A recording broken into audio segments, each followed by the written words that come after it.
Fear is a vital evolutionary survival mechanism whereby an organism learns to respond and adapt to threatening stimuli within their environment.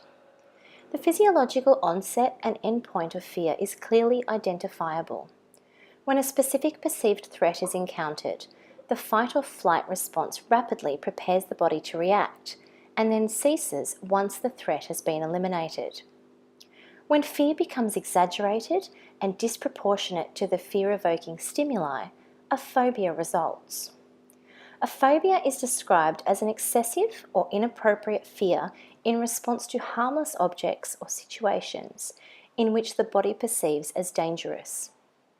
The word phobia is derived from the Greek word phobos. Records of phobias date back to ancient Greece, whereby Hippocrates described a man with a phobia of flute music. The understanding of phobic responses has progressed throughout modern history. However, advances in modern neuroscience have further elucidated the etiology behind fearful and phobic responses in order to improve treatment methods. So, what is fear? Fear is an acute emotional and physiological response in which all organisms experience in response to life-threatening situations. When a perceived or anticipated threat is encountered, the brain initiates a cascade of physiological, neurological, and behavioural events known as the fight or flight response, thus preparing the body to react instantly in one of three survival reflexes. Fight results in a defensive response whereby the organism confronts or attacks the threat. Flight, on the other hand, results in an escape response. Recently, freeze has become accepted as a passive avoidance response whereby the body becomes physically immobilized in the face of danger. The physiology of fear. Once fear is evoked, the fearful stimulus is transmitted to the thalamus for processing. Nerve impulses are then sent directly to the amygdala for basic emotional processing and indirectly via the sensory cortex for detailed analysis. The amygdala then relays the information to the hypothalamus, which is responsible for somatic communication by activating the autonomic nervous system.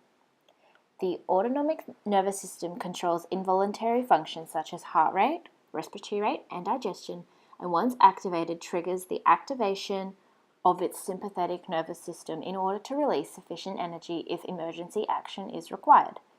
The endocrine system is concurrently activated by the hypothalamus, resulting in the release of various stress hormones, including cortisol, adrenaline, and noradrenaline, triggering further physiological responses to promote energy action. Cardiovascular changes include increased heart rate and blood pressure, and redirecting blood flow away from non-vital muscles and organs. These changes can be seen in pallor and a peripheral numbness and tingling sensation. The respiratory rate increases to maximize oxygen flow for mental vigilance, which may be experienced as breathlessness and sometimes hyperventilation, lightheadedness, and confusion.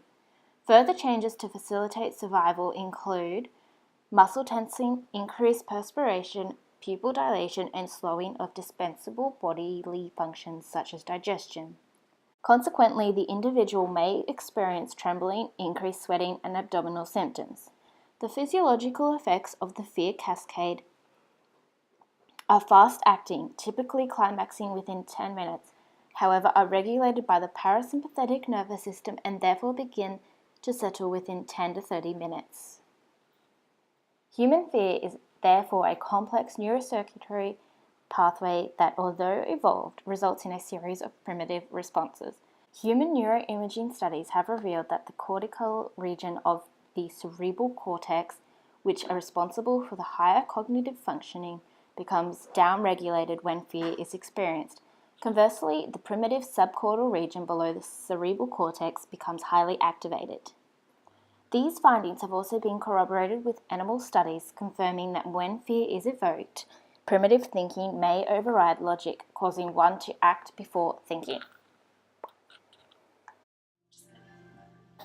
Scenario of a fearful client that hasn't had their fears addressed. Head up for me.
Treating a fearful client.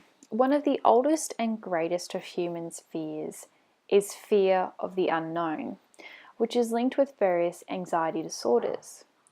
Those who fear uncertainty are more likely to associate unknown or ambiguous situations with negative outcomes. In these circumstances, the fear response is evoked. To help alleviate this fear, such individuals require additional information and reassurance. Only when your clients believe you have listened well enough to comprehend their fears can you work to find strategies to help them to feel safe. So when you're faced with a fearful client, try not to talk down to them. Your client needs to know that you have heard and understood their fears. A thorough consultation should be conducted before the treatment, explaining how the treatment will be conducted and what the client should expect. Allow the client to talk freely about their wants or fears, take notes while they talk, read the notes back to them, and help them come to a solution together so that the client is comfortable with the outcome. Avoidance of triggering circumstances may be necessary if their fear is strong. When a feeling of fear manifests, rationalizing feelings may drain off all the energy so that the fear is not concisely experienced. A dynamic process of rationalizing feelings and turning them into something pleasant or good is also recommended. So, for example, speaking about the benefits to overcoming the fear. Desensitization, including recurring exposures to the circumstances, can also help. So, starting with a low fear and progressively increasing as the fear collapses. In the instance of our scenario, this would mean starting the IPL off on a low setting with a very low sensation within the skin and increasing every time. Taking it step by step and ensuring that the client feels safe and at ease throughout the process is a vital tool in ensuring that the client feels safe and comfortable. And it is important to accept the fear on an intellectual and emotional level, letting the client know that you understand how they feel and that you will make them feel comfortable and enjoy their experience. Treatment of a client using the research. It's a different sensation that you're probably not used to, and that's the thing that people get the most nervous about, but it's really normal to be feeling that way. Alright, so I'm just going to get started over here for you, so I'm going to count you down. Ready? 3, 2, 1. How is that one for you? Alright? Not feeling too warm? Okay, so I started you on a fairly low setting there, so I might pop you up just a little bit. I'm just going to work up a little bit more now. So this is going to get a little bit closer to your eyes. Sometimes when we do get up here, it can be just a little bit bright. Okay, so 3, 2, 1. Feeling okay? Yeah. 3, 2,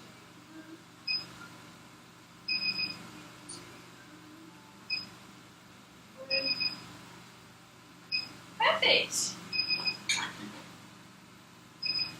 how was that for you? How did that feel? Excellent. Nothing to be nervous about. As previously identified, fear is an emotional and physiological response to a circumstance or situation that may be perceived as threatening to an individual. It is comprised of a series of physiological, neurological, and behavioural events designed to transpire as part of an innate survival mechanism. In modern society, fear is significantly different to that experienced by our ancestors. Instead of individuals experiencing fear as a survival mechanism, it is now more commonly experienced in response to daily pressures or phobias, which is often the fear clinicians are presented with in clinic. When working with fearful clients, it is the role of the clinician to make the client feel safe and comfortable enough to proceed with the treatment. Listening and understanding are the two key factors in assisting a client to feel like their concerns have been understood. Effective communication promotes the formation of a strong rapport between the client and the therapist. And this rapport provides the client with the confidence that appropriate measures will be taken to ensure minimal discomfort throughout the treatment, and consequently, this helps to rationalise their feelings of fear.